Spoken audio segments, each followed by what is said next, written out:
Bienvenidos a todos, muy buenas tardes. Muchas gracias a la legisladora que se tomó un tiempo en la agenda para poder darnos esta charla a todos.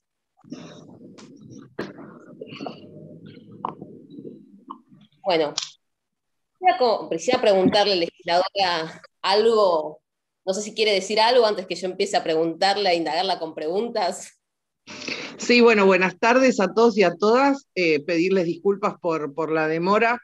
Estaba en la calle y me costó un poquito llegar, nada más. Estoy acá disponible para las preguntas.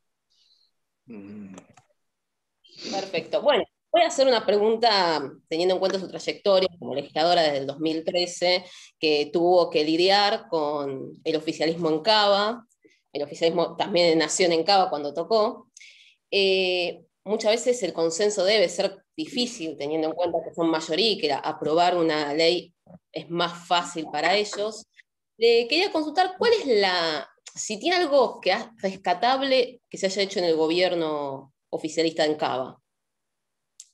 En estos años que fui legisladora, que es casi coincidente, es bastante un poco menos, es como la mitad del mandato del PRO en la ciudad de Buenos Aires. Yo creo que claramente podés diferenciar dos momentos, que uno fueron los dos gobiernos de Macri y otros son los dos gobiernos de Horacio Rodríguez Larreta, entendiendo que hay un hilo conductor, que es Horacio Rodríguez Larreta, que es en este momento jefe de gobierno, ya en su segundo mandato, pero que fue el jefe de gabinete de Macri durante los dos periodos que Macri fue jefe de gobierno. Ahí tenés una política única en todo ese periodo de 14 años, creo que son 14 en este año. Yo podría pensar en alguna política que inicialmente estuvo bien pensada, pero en todos los casos la ejecución de las políticas va en un sentido que nosotros no compartimos. No me atrevería a decir erróneo, porque depende de cada lugar. Por ejemplo, no haber hecho subtes en estos 14 años, claramente es algo que nuestra fuerza critica y que todos los porteños y porteñas padecen. El sistema de transporte público de la ciudad es ineficiente, es ineficaz, y el PRO ha tenido una política que fue la creación de los metrobuses, que en realidad entendemos que ha alivianado parte del tránsito en la ciudad, en algunos sectores muy puntuales, y en otros lo complicó o no lo mejoró. Digamos que hay políticas intermitentes en determinados sectores que no tienen como finalidad el bienestar de los porteños y porteñas. Entonces, puede ayudar o puede perjudicar, depende de la zona, depende del contexto, pero creo que lo criticable fundamentalmente es que no hay una idea de política pública, ¿sí? No sé si se entendió o me mezclé un poquito. No, sí, perfectamente. Y llevando estas políticas que se hicieron, estas políticas públicas, algo que tuvo un tema que fue polémico fue la venta del terreno de Costa Salguero, que bueno, lograron frenarlo a través de bloque, pero que el Sí. oficialismo dice que va a enviar un proyecto más flexible para que pueda ser acompañado, a pesar de que, bueno, ellos tienen la mayoría. Sí. ¿Ustedes les llegó estas modificaciones o cuáles son? ¿Van a acompañarlo como bloque en caso de que pase? ¿O todavía? No lo vamos a acompañar, pero todavía no ingresaron. La discusión que nosotros estamos dando sobre los predios es que son predios afectados al dominio público y no pueden ser puestos a la venta. Así que no importa si el proyecto es más flexible. Esos predios eran parte de un proyecto que fue ley, mucho más abarcativo, que se llamó Distrito Joven, que fue pensado con la idea de armar un distrito de diversión nocturno destinado a los jóvenes y contemplaba no solamente el establecimiento de lugares de baile y algunos locales comerciales, siempre concesionados, o sea, el Estado reservándose la propiedad y dando en concesión, sino que ahí también había postas sanitarias, baños públicos, pensar un paseo con servicios, que la ciudad tiene bastantes pocos, a pesar de tener muchas leyes, por ejemplo la de baños públicos, que es de mi autoría, que no se aplican. Pensar que el espacio público, necesitamos espacio verde, aparte de espacio público, ¿sí? Son dos cosas diferentes, y que tienen que tener equipamiento, que tienen que tener servicios.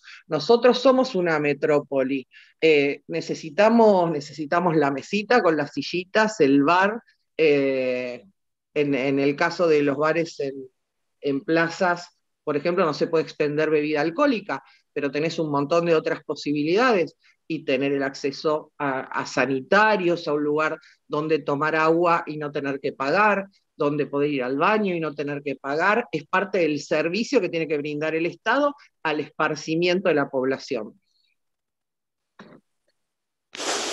Perfecto. Y ustedes intentan bloquear los proyectos que se pueden, ustedes como bloque intentan bloquear los proyectos que se pueden dentro de PRO, teniendo en cuenta de que si juntan los votos con el, bueno, ahora están unidos con el radicalismo, pero con izquierda muchas veces, son mayoría, los proyectos salen más fácil. ¿Qué piensan que le falta al armado del peronismo para hacer una opción viable para gobernar en Cava? Bueno, son dos preguntas en realidad, o una afirmación que no es tal. Nosotros no tenemos la capacidad de bloquear proyectos del oficialismo porque no tenemos el número necesario. Como bien vos dijiste al principio, yo ingresé a fines del 2013, o sea que efectivamente empecé mi mandato en el 2014, y pasé por diferentes situaciones, donde éramos un interbloque mucho más numeroso que el que somos ahora. Ahora somos un bloque solo, pero en número éramos mucho más. Ellos eran muchos menos, había mayor cantidad de bloques, y eso es mucho más beneficioso para el diálogo dentro del Parlamento. De hecho, las sesiones en el recinto eran diferentes, más allá de la pandemia, quiero decir, donde había más posibilidad de negociación porque había más actores independientes del oficialismo. El oficialismo tuvo una política de cooptación de aliados, haciendo los propios, no aliados en la discusión. Uno puede tener aliados donde acuerda determinadas cosas y otras no. Lo que fue haciendo fue integrando a sus aliados a un esquema casi único donde se vota en bloque. Para nosotros es casi imposible bloquear algún proyecto del oficialismo, salvo que requiera de 40 votos, porque no tiene los 40 votos. Y nosotros ahí podemos dar la discusión. Nuestra mayor arma hoy es la argumentación.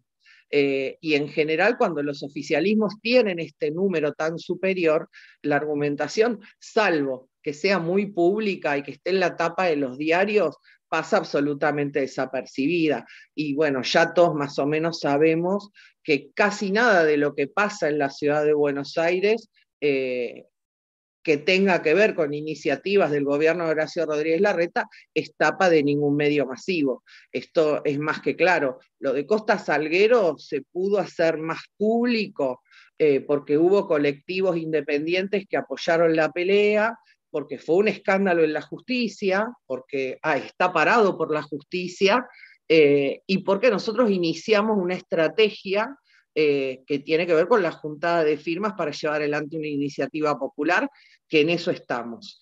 Sin embargo, el oficialismo sigue avanzando en el proyecto, porque ya metió presupuestos para esto. O sea que si ellos logran que la opinión pública mayoritaria de la Ciudad de Buenos Aires no se sienta afectada por esta política, van a avanzar. Sí tienen como un norte en la especulación inmobiliaria. Nosotros como bloque no estamos en desacuerdo con el desarrollo de la ciudad, al contrario, lo que sí entendemos, como dije al principio, es que estos proyectos que nacen de la noche a la mañana en un sector, en otro, en general, siempre son los barrios del norte, que son los predios que tienen mayor valor, no tienen que ver con una planificación, no tienen que ver con una política pública, sino que tienen que ver con un negocio especulativo, inmobiliario, que no piensa la ciudad como un todo. No sé si me quedó pendiente la segunda parte. Sí, ¿cuál sería como qué ven que falta para que el peronismo llegue a gobernar en Cava? Y yo creo que el peronismo tiene problemas en todas las ciudades, ¿no? En todas las metrópolis, en las grandes metrópolis. Seguramente tiene que ver con la constitución de la propia ciudad, de la idiosincrasia, y también me parece que nosotros hemos tenido, por lo menos desde que yo estoy en la legislatura, una falta de construcción de un discurso único. Nosotros nos estamos planteando esto hace bastante tiempo, ya te diría casi como desde el 2015. Sabemos que es difícil, pero si no nos ponemos como objetivo ganar la ciudad, y creo que en algún momento, en varias oportunidades, esto pasó de esta forma, la ciudad es la capital de la Argentina y de esta forma se la apropian los gobiernos. Cuando hablo de los gobiernos me refiero a los gobiernos nacionales. Entonces ahí es cuando nosotros vemos cómo hay una construcción territorial que va hacia un lugar y de repente te aparecen candidatos y candidatas que no tienen que ver con esa construcción, que no tienen que ver con tu línea ni con tu discurso, que son parte de una política frentista y en ese sentido es correcto, pero que por ahí transmiten de una forma o unas ideas con las cuales uno no estuvo ni familiarizado ni en construcción. Pero eso pasa en todos los gobiernos. También pasó cuando Macri fue presidente de la nación. Digamos, hay una prevalencia de las políticas nacionales por sobre las definiciones de las fuerzas políticas en el territorio. Perfecto. Le voy a ceder la palabra a Ignacio, que pidió para hacer una pregunta. Bueno, muchas gracias compañera legisladora por poder estar acá con nosotros. Justamente la pregunta que le quería hacer va en línea con lo que acaba de mencionar, así que me parece que es muy pertinente. Desde el armado del macrismo, hace ya 14 años en la ciudad, es que la capital, Buenos Aires, es el fuerte de la derecha neoliberal para ganar elecciones nacionales. Acá en la ciudad, bueno, me parece que es un enemigo imbatible. Entonces me gustaría pedirle si nos podría profundizar, ¿no? ¿Cuáles fueron las estrategias que elaboró el macrismo en la ciudad que pueden llegar a replicarse a nivel federal? Más que nada porque la JUFOA es un frente federal y hay compañeros y compañeras de todas las provincias, entonces sería interesante poder analizar estrategias para poder pensar las respuestas posibles. Muchas gracias, compañera. Bueno, va a ser larga la respuesta. Yo creo que el PRO nace desde una visión de negocios, de la política como un negocio, y así se constituye como fuerza. En un momento, aprovecho un momento político, que fue toda la desgracia de lo que sucedió en Cromañón. No fue de la noche a la mañana. Macri hizo un proceso, se instaló en un club de fútbol que es nacional, como Boca, lo gerenció con una mirada diferente hasta ese momento de lo que era dirigir un club de fútbol, ¿sí? Que siempre fue más la pasión de los argentinos y que tu club ganara que verlo como una empresa, como un negocio. Instaló una idea de que él podía hacer exitosa cualquier empresa, ¿sí? Y con ese discurso, y obviamente con las fallas del gobierno de Aníbal Ibarra, las fallas en líneas generales y después obviamente la tragedia de Cromañón, hace pie sobre eso y arma un esquema de gerenciamiento de la ciudad. La ciudad es un distrito que no es difícil de gerenciar. Primero porque está la riqueza acumulada del país en esta ciudad. Ustedes no se olviden, digamos que es el distrito financiero. Por ejemplo, en la ciudad están instalados todos los bancos nacionales. Toda esa renta la ciudad la recibe. Le da trabajo a 3 millones de bonaerenses en forma diaria. Toda esa renta la ciudad la recibe. Recibe el turismo extranjero, tiene desarrollada hotelería, gastronomía. Obviamente el macrismo la desarrolló más aún de lo que estaba cuando la tomaron. Pero es una ciudad muy pequeña en dimensiones, ¿sí? con muy pocos habitantes. La ciudad no crece en su número de habitantes desde el año 50. Somos en forma constante 3 millones. En el presupuesto 2021 de la ciudad de Buenos Aires es 600.000 millones de pesos. Es impensable para cualquier distrito. Es como una caja gratis. Y lo que ha hecho muy hábilmente el macrismo, de hecho lo vimos porque Macri con esa plataforma pudo ser presidente de la República, y María Eugenia Vidal, gobernadora de la ciudad de Buenos Aires, es transmitirle, en principio a la ciudad de Buenos Aires, y ahora tratan de hacerlo al resto del país, hacer pensar que todas las provincias están mal administradas, que el único buen administrador es el que administra la ciudad de Buenos Aires, y que todos los distritos pueden ser la ciudad de Buenos Aires. Después de 4 años quedó claramente establecido que no pudo hacerlo con la provincia de Buenos Aires, que María Eugenia Vidal no pudo hacer el milagro de los porteños, básicamente porque la provincia de Buenos Aires es 14 veces más grande que la ciudad, la extensión es diferente, el territorio es diferente, los servicios son diferentes, la pobreza establecida es diferente y la cantidad de habitantes y las actividades económicas financieras son diferentes. Yo no sé si ustedes alguna vez lo escucharon a Jorge Asís hablar de el maxi kiosco de la ciudad de Buenos Aires. Bueno, es básicamente eso. La verdad es que es transmitirle una ilusión a los argentinos y a las argentinas, suponer que cualquier provincia, cualquier distrito es asimilable al otro. Todos sabemos que todas las provincias son diferentes entre sí, algunas tienen algunas similitudes por región, pero en líneas generales esto es una ciudad y tiene la ventaja de ser la capital federal de todos los argentinos y las argentinas. No es asimilable a ninguna otra situación. Si no, uno podría suponer que las provincias administradas por el PRO estarían en las mismas condiciones que la ciudad, y esto no es así. Claramente hay una inversión muy importante que hace el gobierno de Horacio Rodríguez Larreta en este momento, y que ya lo hacía Macri, en su comunicación en los grandes medios, en los medios masivos. Y eso es muy difícil de contrarrestar. Es bastante dificultoso. Yo he visto en los grandes medios algunos hitos solamente donde el establishment de alguna forma salió a cuestionar alguna política.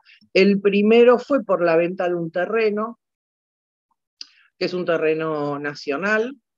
En ese momento gobernaba Macri y lo estaba traspasando a la ciudad de Buenos Aires.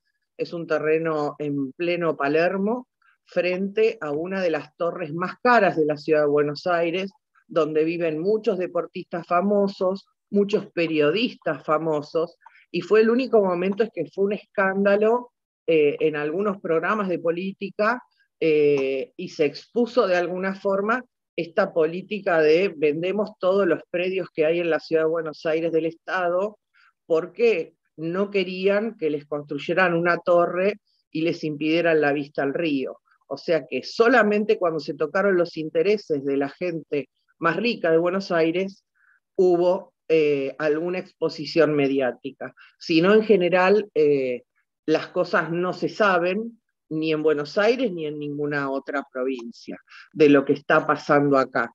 Y lo que está pasando acá es que hay una ciudad que está partida en dos, que hay una política para un sector que tiene los medios para procurarse a sí mismo un buen vivir, y hay otro sector que, por ejemplo, como la provincia de Buenos Aires, todavía no tiene cloacas. Ellos que hicieron campaña con María Eugenia Vidal en la provincia de Buenos Aires diciendo que iban a llevar las cloacas, acá en la ciudad más rica del país, hay lugares que no hay cloacas, después de 14 años del gobierno del PRO.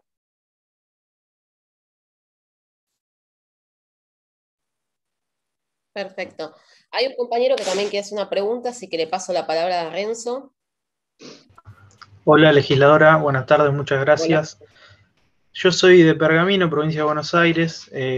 Tenemos una situación muy similar a la que hay en Cava. Somos gobernados primero por el radicalismo, ahora por el PRO, Y la situación que vive el peronismo es que no hay un liderazgo claro detrás del cual encolumnarnos, y por eso se nos hace mucho más difícil en los momentos electorales poder tener una participación decorosa y poder lograr mayor participación, tanto concejales como demás puestos a cubrir. ¿Cree que en la capital pasa algo similar, que no hay un liderazgo claro en este último tiempo? No, no es solo en este último tiempo. Creo que hay un lugar donde no hay similitudes, por eso yo me refería a la condición de capital federal de la Ciudad de Buenos Aires, que creo que esa es la mayor traba. Es muy difícil construir un liderazgo cuando vos estás. Primero sí coincido en que tuvimos muchas épocas de no construcción de ese liderazgo, pero básicamente porque cada vez que se armaba una lista, la lista nunca se definía dentro del distrito. No sé si pasa eso en Pergamino, pero en la ciudad de Buenos Aires un poco lo que pasaba era eso, que la lista se terminaba definiendo en los lugares nacionales. Y esto no es una crítica hacia los compañeros que conformaron conmigo un montón de listas, sino a un sistema, a una forma de hacer política. Creo que igual es entendible tratándose de la ciudad de Buenos Aires como centro neurálgico de la política del país. Me parece que es eso lo que hay que empezar a correr, pero es difícil porque hay como un porteñismo, centrismo que trabaja muy fuerte en los imaginarios. Y obviamente el PRO hizo mucho para esto, para poner a la ciudad de Buenos Aires como el imaginario a alcanzar en el resto de los lugares.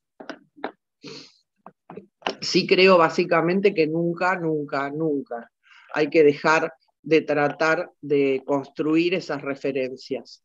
En la medida en que uno le pone más empeño a esa construcción, es en el único momento en que puede dar la discusión de la conformación de la representación. Le cedo la palabra a Mati, que tiene una pregunta también. Sí, buenas tardes y gracias sobre todo por estar acá con nosotros. Como le contaba al compañero Ignacio, este es una organización federal y justamente a eso vengo, ya que nombra la palabra porteñocentrismo, porque yo soy de Formosa justamente, y creo que la doble vara con la que se miden todas las cosas desde Buenos Aires desde la ciudad para con todos los distritos provinciales, es justamente una marca registrada del PRO y de cómo se lleva adelante la política. Me gustaría saber qué es lo que ve o qué cree usted de todo esto que se está dando, de cómo se llevan adelante políticas distintas o incluso hasta, suena un poco fuerte la palabra golpista, pero viene por ahí lo que quiero preguntar. En distritos donde el peronismo gobierna hace mucho tiempo, como en mi caso, y en lugares donde, por ejemplo, Mendoza o todos los lugares donde están gobernados por el PRO, no se da tanto, o sea, no fue tan fuerte. O sea, creo que lo que quiero que, si es posible explicar, es que creo que cuando no le encuentran la vuelta para llegar o para ganar esos distritos, buscan estos métodos bien anticuados que los pintan realmente como creo que son. Sí, ¿Qué les sí, parece sí, sí. todo eso? Entendí perfecta la pregunta, es compleja la respuesta, pero sí, acuerdo, lo hemos visto, bueno, yo lo he dicho en un montón de lugares, yo creo que la primer cuarentena la rompió Patricia Bullrich, y no tuvo que ver con una evaluación sanitaria y económica del país, sino que buscó el lugar de diferenciación. Fue un momento donde nuestro presidente estaba tomando una medida absolutamente de urgencia, absolutamente atípica, con acuerdo y consenso con las demás fuerzas políticas y tenía que salir a diferenciarse, puramente por una especulación electoral, se sentía fuera, no era parte de ningún gobierno, entonces no era parte del acuerdo, y cuando no es parte tiene que salir a romper. ¿Ella es la única que tiene esta lógica? No. Por eso yo empecé diciendo cómo fue que se constituyó el PRO, porque uno puede tener diferencias políticas con otras fuerzas. Yo conozco y he compartido con mucha gente del PRO, legisladores, legisladoras, algunos que ahora son diputados y diputadas nacionales, a muchos que vienen del radicalismo, de la coalición cívica, que han nacido en la militancia, que fueron militantes de la Juventud Radical, que hicieron política previo a la creación del PRO, quiero decir. Pero hay una cuestión de supervivencia de la marca que tiene en estos últimos años el antiperonismo, que han necesitado construir ese imaginario. ¿Por qué? Porque tuvieron una oportunidad de gobernar durante 4 años y fracasaron de forma tal que no pueden rescatar ni una sola de las políticas que tuvieron durante esos 4 años. Entonces no les queda más remedio que seguir haciendo el anti. Vos sos de Formosa, yo todavía no puedo parar de mi asombro de ver los barbijos cuando fueron a Formosa con la leyenda Clorinda Libre. Es decir, el más alto nivel de ridículo, de maldad, ¿sí? En el medio de una pandemia. Bueno, acá en la Ciudad de Buenos Aires lo hemos visto en forma sistemática. Cada vez que tuvimos algún confinamiento, por más breve que sea, que fuere, hubo una controversia en la Corte Suprema, recurría a la justicia de la ciudad para no cerrar las escuelas, las marchas en la calle. Nosotros creo que en ese sentido tenemos que ser más flexibles. Ellos son muy flexibles, porque no tienen ideología, ¿sí? Porque, como decía Borges, los une el espanto, ¿sí? Hay un objetivo común, ese objetivo no es político, entonces pueden de la noche a la mañana cambiar de opinión, cambiar de discurso, cambiar de eje, porque no pasa nada. Para nosotros siempre es mucho más dificultoso, todo es una discusión interna, una recontraevaluación, cómo lo transmitimos, qué hacemos, qué decimos. Y hubo como una sensación de nuestros compañeros y compañeras de que primero perdés el uso de las palabras porque se apropian de la República y vos pasás a ser el golpista. El peronismo perseguido, el peronismo destituido, el peronismo desaparecido, el peronismo muerto, el peronismo fusilado, termina siendo la antirrepública. Es una cosa como incomprensible tener que todo el tiempo estar reafirmando y recordándole a la gente nuestra historia. Nuestra historia es un claro ejemplo de nuestro republicanismo. Gente que es golpista en algunos momentos claves de la vida política de este país tiene claramente un discurso que va en contra de las mayorías. Ha tenido un gobierno durante 4 años que no tuvo una sola política a favor de las mayorías. No hay nada más claro que eso. Creo que nosotros no tenemos que regalarle los espacios, no tenemos que regalarle las palabras, tenemos que hacer docencia todo el tiempo de lo que fuimos, de lo que somos y de lo que queremos ser para este país, digamos que es la felicidad del pueblo y la grandeza de la patria, y de lo que ellos hicieron durante esos 4 años, y de lo que no hicieron también. Y sí me parece que hay que pensar nuevas formas, que pensar que nosotros obedecemos las instrucciones de nuestros gobiernos y nos quedamos en casa no quiere decir que le estemos regalando la calle ni la vía pública, porque esto se va a terminar y nosotros vamos a recuperar nuestro espacio porque la calle es nuestra.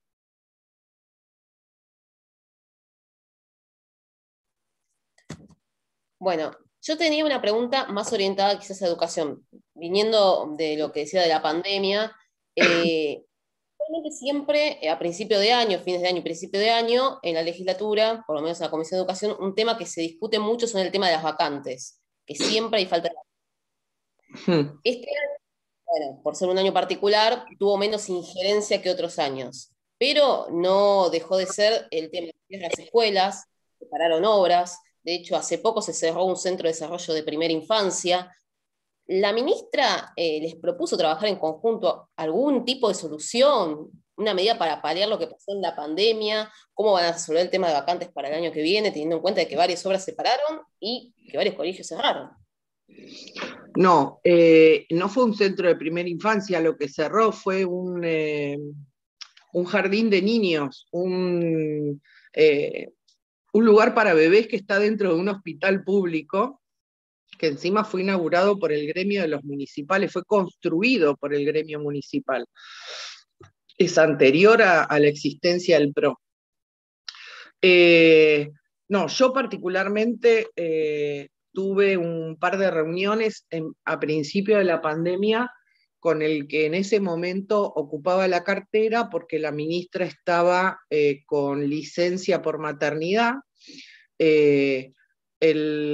Las primeras semanas, el primer mes de la cuarentena en el 2020, Horacio Rodríguez Larreta armó una mesa de diálogo para trabajar la pandemia, y yo estuve en esa mesa, que finalmente fueron 2 o 3 reuniones nada más, donde estuvo el viceministro de Salud, digamos, las carteras que realmente iban a tener alguna incidencia protagónica dentro de la pandemia: educación, desarrollo social, salud, obviamente.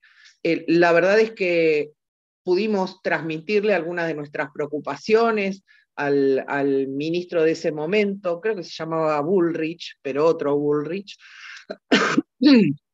respecto fundamentalmente a los niños y niñas que dependían del comedor escolar para su alimentación diaria y que con el cierre de las escuelas no nos preocupaba tanto en ese momento la continuidad escolar presencial, porque no sabíamos cuánto tiempo iba a estar cerrada físicamente la escuela, pero sí nos preocupaba que no iban a recibir los alimentos, y pudimos acordar el armado de los bolsones y un par de escuelas por distrito para que centralizaran el reparto. La verdad es que yo no tengo un diálogo fluido con la ministra, sí hablo con muchos ministros del gobierno de la Ciudad de Buenos Aires, pero con la ministra particularmente tenemos una historia y un recorrido bastante complejo, que culminó con la aprobación de la ley de Unicaba en el 2016, y desde ese momento que no tenemos diálogo. Obviamente venimos siguiendo el tema de vacantes, es otro tema que está judicializado, que hay una disposición del Tribunal Superior de Justicia de la Ciudad bastante compleja, que nosotros como bloque pedimos el juicio político de los miembros del Tribunal Superior. Todo el tema educación es complejo, es uno de los temas, junto con salud, que el PRO cree, desde Macri hasta Horacio Rodríguez Larreta, ya sea haciendo gobierno de la ciudad como cuando fueron gobierno de la nación, cree que son 2 esquemas que tienen que estar dentro del ámbito de lo privado, donde el Estado no tiene que tener responsabilidad ni inmiscuirse en los temas de educación y de salud, sino que para la salud están las prepagas y las obras sociales, y para educación están los institutos de enseñanza privada, y todo el tiempo que fueron y que son gobierno en la Ciudad de Buenos Aires trataron de que la matrícula privada fuera superior a la matrícula pública. Esto lo lograron solamente cuando nosotros fuimos gobierno nacional, porque para cualquier familia de porteños poder pagar una escuela privada depende del ingreso familiar, y el ingreso familiar depende de la economía nacional y no de la Ciudad de Buenos Aires. Así que cuando los porteños y porteñas tenían mucha plata en el bolsillo, que fueron cuando gobernaron Néstor y Cristina, pudieron pagar la escuela privada. Se dio la paradoja que cuando Macri fue presidente de la Nación, los porteños y las porteñas volvieron a migrar a la escuela pública y se agrandó esta brecha de la falta de vacantes. Muchas gracias. Le paso la palabra a Tobías, y hace una pregunta. Hola, buenas tardes, compañera. Soy Tobías de la provincia de Santa Fe y le quería hacer una pregunta y, digamos, con dos perspectivas. Primero, que nos cuente un poco lo que está pasando en Cava, pero también su mirada desde la política nacional. Cuando le estaba respondiendo a Mati, habló un poquito de la UCR, de los radicales, el rol que tienen dentro de Cambiemos, de Juntos por el Cambio. Y acá particularmente en Santa Fe, los radicales decidieron darle vida libre a todos sus candidatos y algunos jugar dentro del socialismo, que es la mayor oposición al peronismo que tenemos hoy en Santa Fe, y a los otros también dentro de Juntos por el Cambio.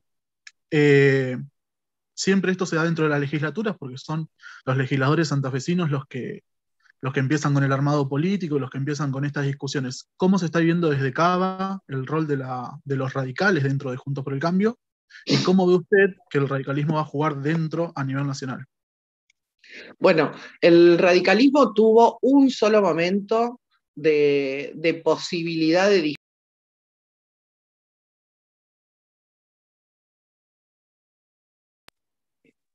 ¿Se escucha? ¿Se escucha? Sí. Fue un solo momento que fue cuando Lustó fue candidato por el radicalismo en la Ciudad de Buenos Aires y salió segundo, con muy poca diferencia de votos. Lustó tiene un perfil también muy adecuado para la Ciudad de Buenos Aires, es un tipo joven, economista, así como cuando fue candidato a jefe de gobierno Aníbal Ibarra y ganó, y dado el contexto histórico, había como una necesidad de justicia, el pedido era de justicia, y Aníbal Ibarra venía de ser fiscal en el juicio a las juntas. Todo el derrotero posterior de la Ciudad de Buenos Aires ha girado en torno a su economía.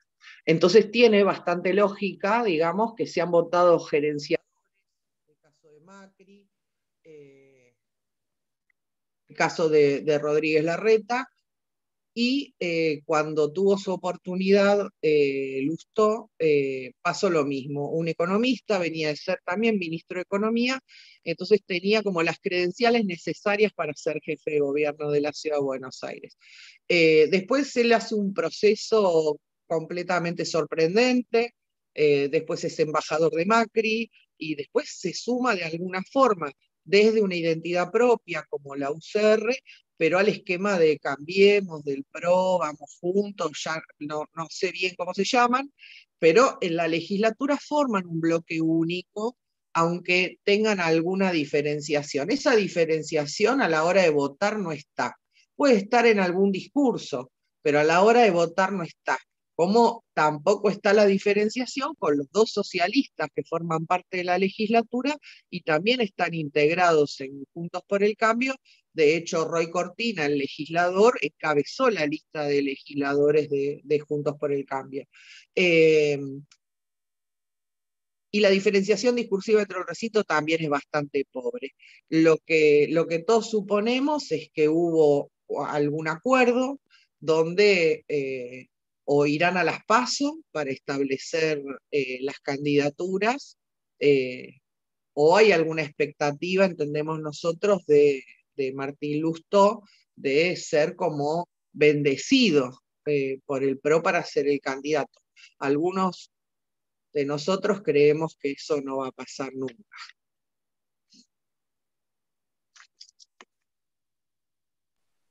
Le paso a Carla, que también tenía una pregunta para hacer. Buenas tardes, compañera. Un gusto compartir esta charla y bueno, gracias por tu predisposición para estar con nosotros hoy. Bueno, mi pregunta viene también un poco en torno a esto que vienen planteando mis compañeros antes, de una mirada un poco federal y cómo afecta o cómo llega el PRO a otros territorios, ¿no? En mi caso particular, yo soy de Entre Ríos, soy de Nogoyá, una ciudad que tuvo 12 años de gobierno peronista hasta 2015, y caímos ahí en las garras de Cambiemos y todavía estamos hoy. Y lo que quería preguntarte es, ¿cómo pensás que pensás que va a ser la llegada o cómo va a influir la forma de construir particularmente el PRO en el interior? Por ejemplo, a nosotros hace poco tiempo, en plena cuarentena, nos visitó Rogelio Frigerio, el ex ministro del PRO, que va a ser candidato acá en Entre Ríos probablemente, y, y una que más o menos conoce nota diferentes métodos y diferentes formas de hacer las cosas, o no respetar por ahí las referencias territoriales y hacer de otra manera. ¿Cómo pensás vos que eso va a influir o va a cambiar el juego un poco en las políticas locales del interior del país, que no estamos por ahí acostumbradas a lidiar con el PRO particularmente, más allá de Cambiemos? Bueno, yo creo que eso va a depender de la particularidad de cada distrito. No va a ser en todos los lugares igual. Claramente, como dije al principio, no es que tienen un discurso único en cada lugar, sino que son fácilmente adaptables, pero tienen el backup de haber gobernado ciudades o localidades que tienen una riqueza, ¿sí? Que tienen una clase media alta acomodada, que es la que los acompaña, y que pueden mostrar logros, haciéndose de esos logros, cuando en realidad no son propios, sino que tienen que ver con la evolución del lugar, ¿no? Podemos pensar los municipios de Vicente López, en la provincia de Buenos Aires, todos los municipios de la zona norte, que ya eran prósperos y desarrollados antes de que el macrismo llegara. Lo que hicieron esos intendentes fue asimilarse al macrismo, ser parte y seguir con una política que ya venían llevando adelante. Es muy difícil combatirlos. Hace 14 años que gobiernan la Ciudad de Buenos Aires, nosotros todavía no logramos sacarle legisladores, ni siquiera es desbancarlos. Tenemos un triunfo, que fue en la última elección, donde les ganamos 2 comunas. La Ciudad de Buenos Aires está dividida en 15 comunas. Desde el inicio de la ley de comunas, que tiene muy poquitos años, este es el 4º periodo de comuneros. Hasta este momento ellos venían ganando absolutamente todas las comunas. Es la primera elección que nosotros ganamos, la Comuna 4 y la Comuna 8. Son las 2 comunas más pobres de la ciudad. La 4 es La Boca, Parque Patricios, Barracas, y la Comuna 8 es Lugano, Soldati. Son de mucha extensión y mucha pobreza. Y estuvimos cerca en algunas otras comunas con características similares. Le lleva tiempo a la población darse cuenta de que esto es una engañapichanga, que es un globo, es un efecto, pero depende de muchos factores. Como decía antes, era muy difícil para nosotros combatir esta política de mentira del gobierno del PRO en la Ciudad de Buenos Aires, porque se apropian incluso de las políticas nacionales. Durante el gobierno de Néstor y Cristina, todo el desarrollo económico y la mejoría en la calidad de vida de los porteños y porteñas, el PRO se lo apropió. Digamos, la clase media porteña nos decía, qué bueno por esta política que me está trasladando el gobierno nacional, sino que era una sumatoria. Esto era el ABL también, que es un impuesto de la Ciudad de Buenos Aires, y que pasa desapercibido. Tienen una gran habilidad comunicacional, invierten mucho en comunicación, muchísimo. Nuestros gobiernos en general tratan de invertir en políticas públicas. Entonces es muy difícil. Tienen mucha protección mediática. Ustedes lo deben haber visto en un montón de programas donde les preguntan por el color del vestido, por el color de la corbata, y los nuestros se sientan y los matan con cosas que ni siquiera son de su incumbencia. Bueno, es un poco eso. Todo el tiempo. No hay una receta mágica, es mucho trabajo. Yo sí creo que esto que decía al principio, no dejar de militar todo el tiempo, y es todo el tiempo en contacto con la gente. Ellos van a tener una llegada a través de los medios con mentiras. Nosotros tenemos que tener o tratar de tener la misma llegada, mejor en calidad, que es cara a cara con la gente en la calle. Le paso la palabra a Ignacio para... Gracias, compañera. Bueno, compañera, justo que menciona el tema de las comunas, también justo las comunas que usted menciona son las más populares dentro de la ciudad, incluyendo también a la 1.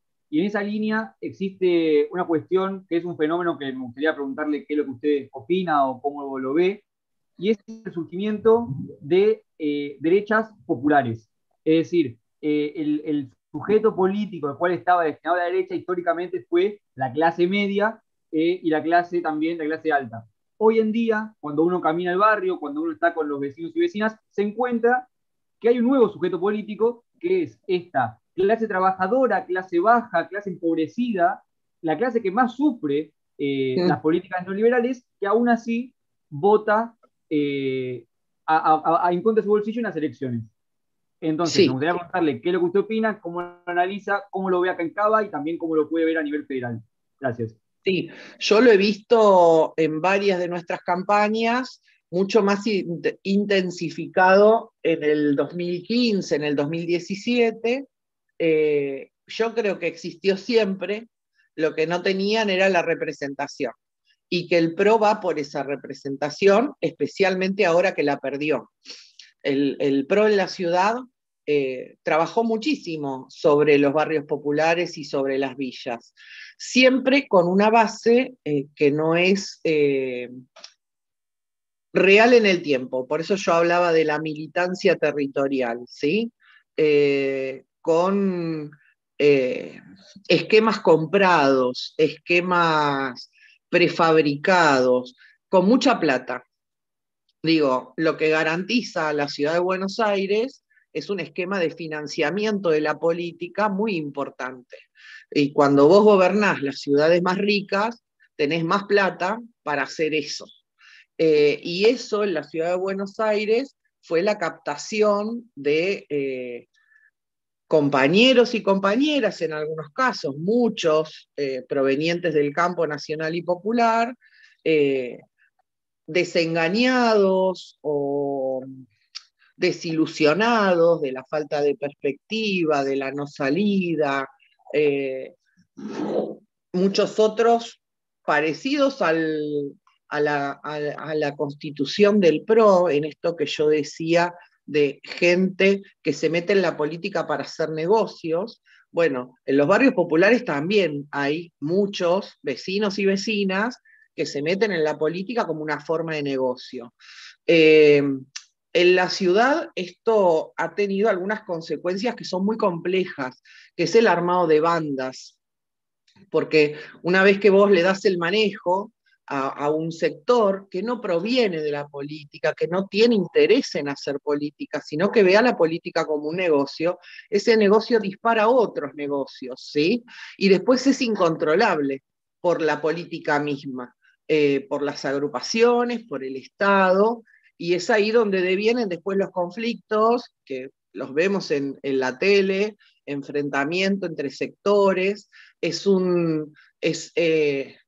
financiar y agigantar un sector que no entiende la política como una transformación, como una forma de transformar la vida de la gente o de la mayor parte de la gente, sino que entiende la política como un negocio personal. Y nada, es muy complejo y es una política que el PRO hace uso y abuso. A mí me parece que la única forma de combatirla es, como dije antes, con mucha territorialidad, con mucho trabajo militante de conversación con los vecinos y vecinas, de hacerles entender que nadie se salva solo. El discurso del PRO es justamente el contrario, que la salida es individual. Y hay mucha gente que lo ha comprado, que es la misma que te dice, a mí me ha pasado haciendo campaña, entrar en algún negocio y decir, bueno, el gobierno para nosotros no tiene ninguna política, sí tiene la UH para los que no tienen laburo, para los que no hacen nada, pero no se ocupa de la clase media. Este discurso lo he escuchado mientras gobernaba Macri, mientras gobernábamos nosotros, hay una instalación de ese discurso de a mí, que estoy construyendo el país, ningún gobierno me da ningún beneficio. Sobre ese caballito de batalla se instala la derecha.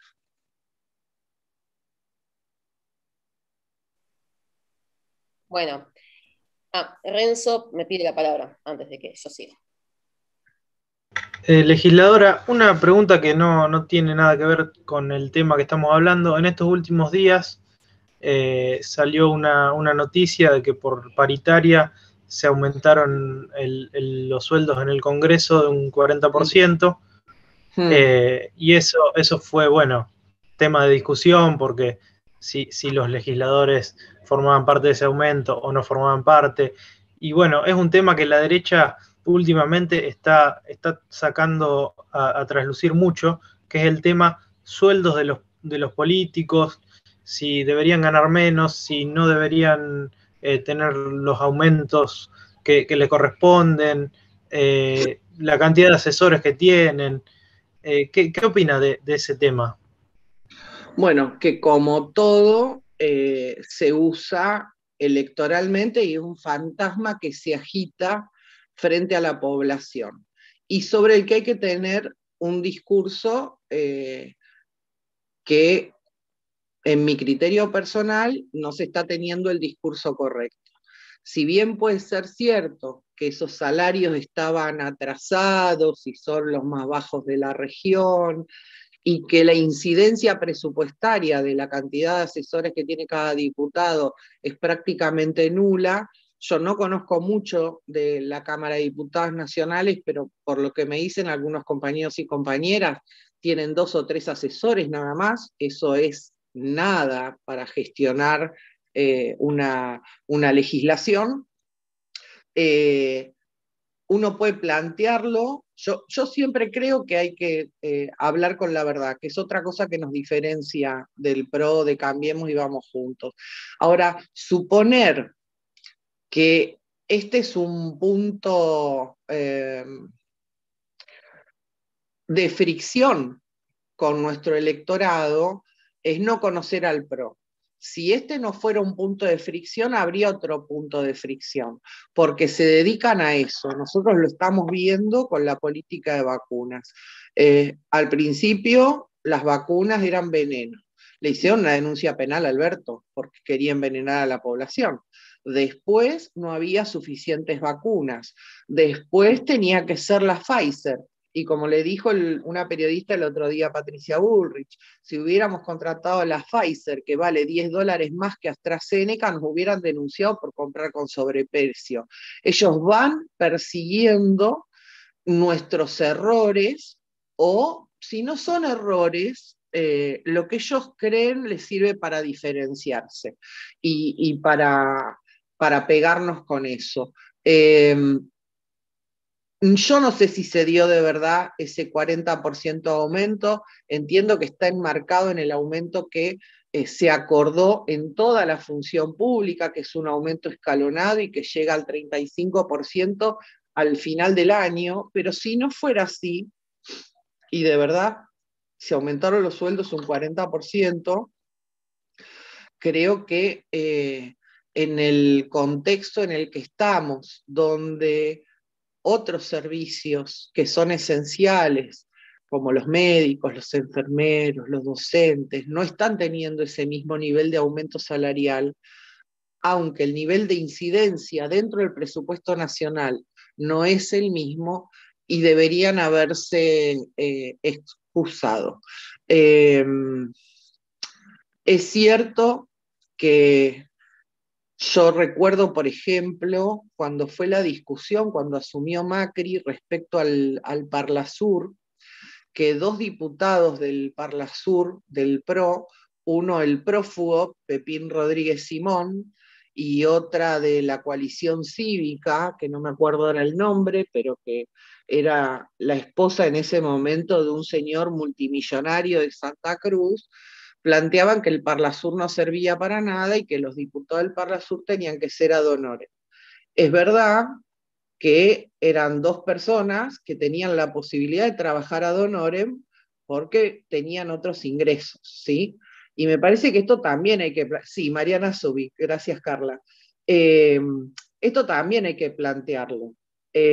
Plantear que la política no se financia a través del sueldo de los legisladores en este caso, es también pensar que los legisladores o tienen otro trabajo, que no pueden tenerlo porque está prohibido, o que forman parte de una familia con dinero, entonces eso solamente permitiría el ingreso a la Cámara de determinadas personas, no, por ejemplo, de sectores populares. Entonces yo también puedo pensar que un diputado o una diputada puede venir de una provincia, tiene que financiar su estadía en la ciudad de Buenos Aires para estar sesionando en la Cámara, deja a su familia en su provincia y tiene que financiar dos hogares, el propio en la provincia y el transitorio en la ciudad de Buenos Aires. Me parece que esas cosas hay que sincerarlas en la discusión, porque entonces nosotros lo que estaríamos promoviendo es una Cámara solamente constituida con gente que tiene un respaldo económico por fuera de su sueldo como legislador. ¿Se entiende? Sí, muy claro, muy claro. Gracias.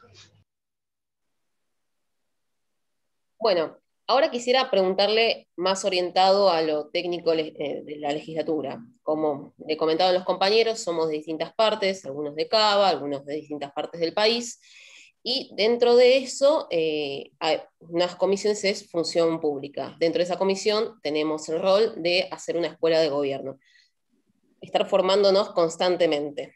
Por eso le voy a hacer un par de preguntas de la legislatura para que nos conteste, Bien. para que todos los compañeros puedan entender el funcionamiento. ¿Cómo está conformada la Cámara en Cava? ¿Cuántos integrantes son? Somos 60 legisladores, es una Cámara sola, no hay diputados y senadores de Cava, solamente legisladores. Sancionamos en el 2018 el nuevo código electoral de la ciudad, así que estamos en paridad. Obviamente no está completa la paridad porque eso va a llevar tiempo hasta que se vayan nuestras camadas. Yo me voy este año, estoy terminando mi segundo mandato como legisladora de la ciudad. ¿Cuáles son los requisitos que tiene que cumplir una persona para poder ser legislador? Creo que mayor de 18, si no recuerdo mal. Obviamente tener domicilio en la ciudad de Buenos Aires o haber nacido en la ciudad de Buenos Aires, y no mucho más. ¿Cuántos años de mandato tiene cada legislador? Obviamente, perdón, me olvidaba lo más importante, que es ser parte de un partido político. Bueno, nosotros tenemos el sistema de partido como en todo el país y tenemos que ir en representación de una fuerza política. Sí. ¿Cuántos años tiene de mandato cada legislador? 4 años.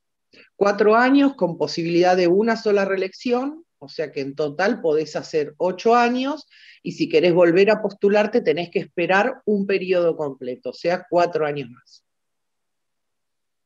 ¿Cómo se eligen las personas? Bueno, la legislatura está integrada en comisiones. ¿Cómo se eligen las personas que integran estas comisiones y las autoridades de las mismas?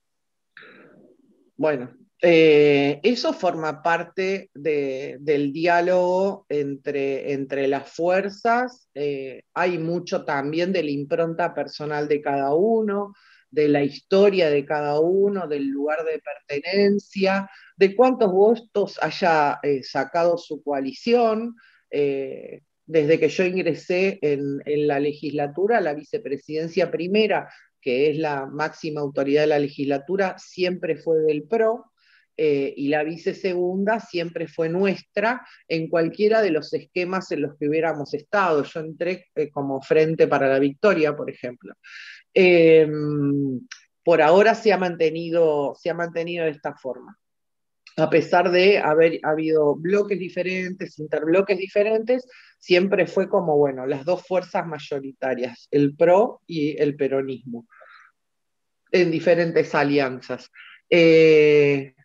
Yo, por ejemplo, en este momento, en este periodo, soy la vicepresidenta segunda de la legislatura, Soy la vicepresidenta de la Comisión de Presupuesto, integro las comisiones, soy integrante del jury de enjuiciamiento, de la Comisión de Ética, de la Junta de Interpretación y Reglamento, de la Comisión de Planeamiento, y creo que me estoy olvidando de alguna. Yo ya fui en el periodo anterior vicepresidenta segunda de la legislatura, y presidí la organización, la Comisión Especial de Organismos de Seguimiento de Organismos de Control. Fui vicepresidenta de la Comisión de Planeamiento, fui vicepresidenta de la Comisión de Ética.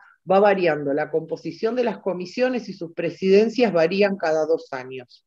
Así que hay un recorrido como muy extenso. En general, en nuestro bloque, no puedo hablar por el resto de los bloques porque no sé cómo es su organización interna, pero sí tratamos de priorizar a los legisladores que llevan más tiempo como legisladores, para aprovechar también su experiencia, no solamente dentro del recinto, sino también en la conversación y en la capacidad de diálogo que tienen con los legisladores de otros sectores para presidir las comisiones. Son muy pocos nuestros legisladores que no han llegado a tener una presidencia de comisión, porque la cantidad está establecida en el reglamento de la Casa, pero también es un poco discrecional porque, nada, el PRO tiene mayoría propia, entonces por ahí te saca alguna sillita en algún lado. Tema proyectos que son presentados, ¿deben cumplir algún esquema en particular? Sí, sí, están emplantillados, hay una plantilla. Nosotros, por ejemplo, en comparación con la Cámara de Diputados Nacional, tenemos un volumen mayor de asesores y de personal administrativo. Mucho que ya viene, que es planta permanente de la casa, que ya está en la casa y van rotando cuando... yo vengo de una fuerza política que ya tuvo otros legisladores, entonces voy arreglándome con los empleados y empleadas que ya estaban. Eh, tenés un sistema, tenés un emplantillado, tenés que cumplir con determinados requisitos. Obviamente te tenés que leer el reglamento de la casa y la Constitución de la Ciudad de Buenos Aires. Podés presentar cualquier tipo de proyectos, tenés proyectos de ley, proyectos de resolución, proyectos de declaración, pedidos de informe. En general, cada legislador o legisladora designa un secretario parlamentario, que es el que se ocupa de que todo llegue en tiempo y en forma, de que la presentación se haga en forma adecuada, de seguir los temas en cada comisión, de solicitar que ese proyecto se trate, etcétera. Y yendo un poco más en la sesión, los horarios, los días, ¿se coordina previamente entre todos los legisladores? ¿Cómo sería una sesión común? Se vota al principio del año legislativo, se acuerda el día que va a ser la sesión durante la semana y el horario.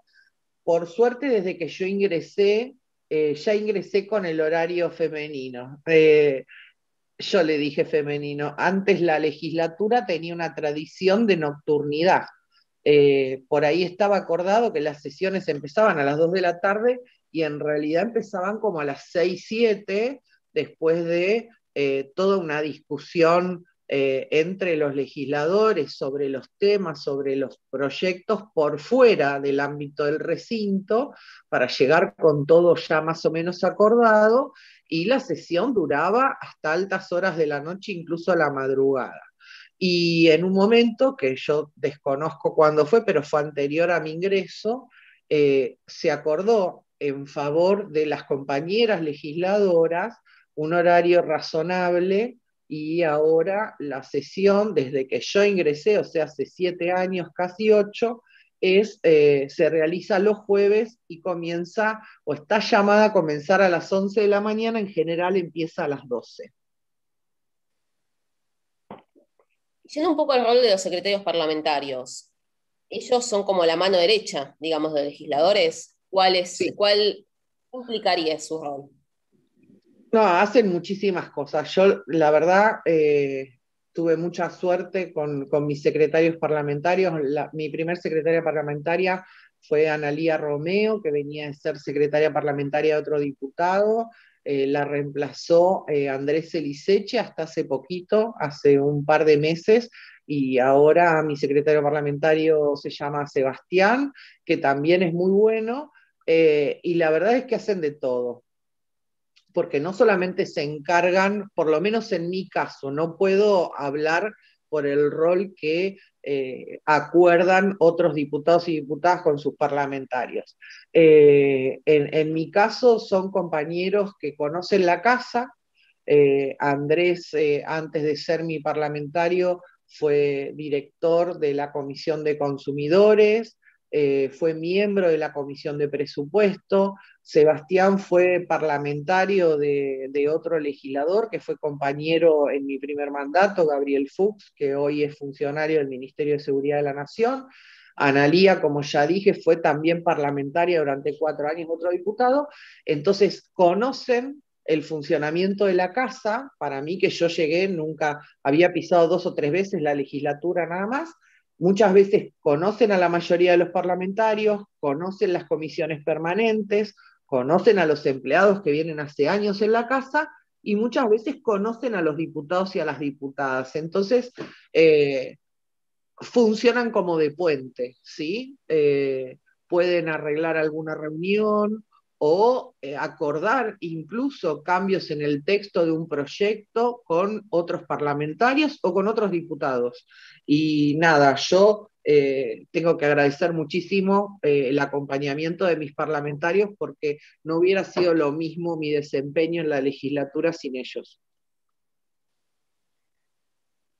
Bueno, la verdad, para ir cerrando esta charla y tampoco quitarle más tiempo, la verdad, muchísimas gracias por tomarse tiempo en la agenda, por darnos a charla a todos. La verdad, como le decía, somos un grupo de distintas partes y siempre es enriquecedor tener un debate de legisladores, de ver cuáles son las posiciones. La posición, sobre todo en Cava, que es bastante también particular, de una gestión de oposición de hace años.